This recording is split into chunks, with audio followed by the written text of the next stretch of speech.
Men who fell out of love but stayed. What made you realize it was over? For me it was trust. The worst feeling is coming home every day knowing that you can't trust your life partner. I'm not talking about infidelity. That wasn't an issue for us. She just can't break her white lies. She also left me hanging on 2 different occasions. One was during the passing of my mother, that no reasonable human being would have done. We talked about it, and she will never apologize for it. I just stopped kissing her, and finally stopped saying I love you, years ago. All of the kids are out of the house. She's still talking about where we will retire, and I'm collecting bank statements, and planning the end of our marriage. It's the weirdest thing. When trust breaks, there's really no way to rebuild the same connection. I would imagine that my kids is the most common answer in these situations. Well, I imagine it was when the intimacy died that made it feel like it was over. Sexual or not, when you don't feel loved, what's the point? I turned around and she had her hands on a friend's husband. For years I had been asking her to reach for me and be warmer. Then she easily offered it to someone else. I knew it before, but right then I knew it was over for good. What an absolute betrayal. When you've been communicating to her that something is missing in your relationship, and she disrespects you right in front of your face. Now, she said it was an accident, so that makes it all better. Then she offered me some advice. That I should talk to someone to understand why I'm not alright with her interacting with other men like that. That even if she spends half the night talking to someone else's husband, that it's trauma from my past to not accept her ignoring me. Fortunately, that only happened a few times, and I stood up for myself. I stayed for the kiddo. The hands on another dude was the last straw though. I had never stopped loving her and her kids. I just stopped accepting being a second-class citizen in my own house. What was she doing, her way or highway?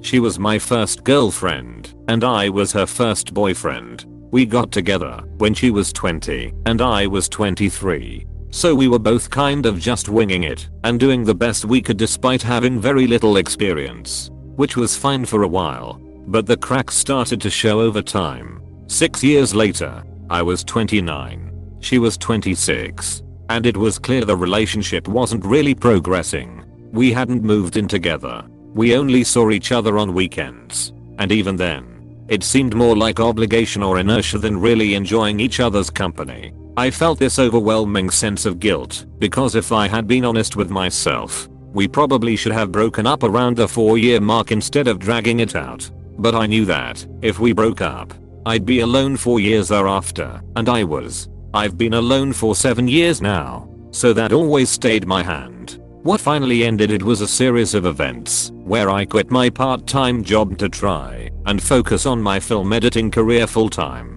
which made me absolutely miserable and constantly stressed out, which meant I didn't really have any time or energy left to focus on her, which led to us breaking up for good. Respect for the honesty, man. Letting go when you've grown up together is brutal. Still with her, because I love her, and she makes my life better. But her anger, lack of self-reflection, and me having to take the blame for absolutely everything makes it a challenge. That kind of emotional imbalance wears you down over time. My love for her dog was way too strong to just simply leave. I drove home from work. In that 30 minutes I prepared a speech on how, why and when I wanted to leave her. I entered her home, and that dog was there just jumping me to life all over, licked my face, and never left my side. I couldn't leave that dog until my mom snapped me out of reality. I still miss the dog though. Has been 7 years. She would probably been gone soon, and I won't even know if she did. Having more stressful times at home than peaceful ones, I started waiting to drive home and walk inside, looking for reasons to be alone, because I felt more peaceful alone than with them. I tried to stay, had a kid together, was willing to settle for less happiness than I wanted, but I couldn't reconcile her value system. Told her she needed to get some help. She went once to see a professional. Told her there was an expiration date on this. 10 months later I told her I wanted a divorce. Rough for the kid for the first couple years, but overall my kid is now so much better off with us sharing custody. Respect for doing what was best for your kid long term. That takes strength. Mostly the fact that I was a broke 20-year-old and I needed that other half of the rent until the lease was over. She was cheating the whole time and didn't know that I knew, and that was why I wasn't having sex with her anymore. Once the lease was almost up, I broke up with her without explaining why. Packed up my stuff and threw it into storage while I couch crashed around. Never spoke to her again. Not many could stay that calm knowing what was going on. You fall out of love if you don't intentionally work together on staying in love. And when you are in a relationship for a few decades, there are times when it starts feeling like you lost the spark. That's when you need to intentionally reignite it. Long-term relationships are journeys of personal growth. Trying to preserve the status quo is what kills them. I don't necessarily need to be in love to stay. Does she make my life better? If the answer is still yes, then I wouldn't be in a rush to break up. God, that is dark. Doesn't that mean you're using them? Assuming they're in love with you and assume it's reciprocal? Not dark, but definitely cold. I didn't think it has to be using them. My example would be a situation where your wife is essentially just a roommate. I wasn't looking forward to seeing her anymore because I was just anticipating a fight or some sort of emotional breakdown over something tiny. I feel this. I'm currently questioning my relationship. I shouldn't have to do a cost-benefit analysis in my head every time I have a grievance with her, because showing too much emotion equals her reason to not function for the next day or two until I spend 5 hours processing it with her, thus creating more work and drain for me than just stuffing it down and acting like everything's fine.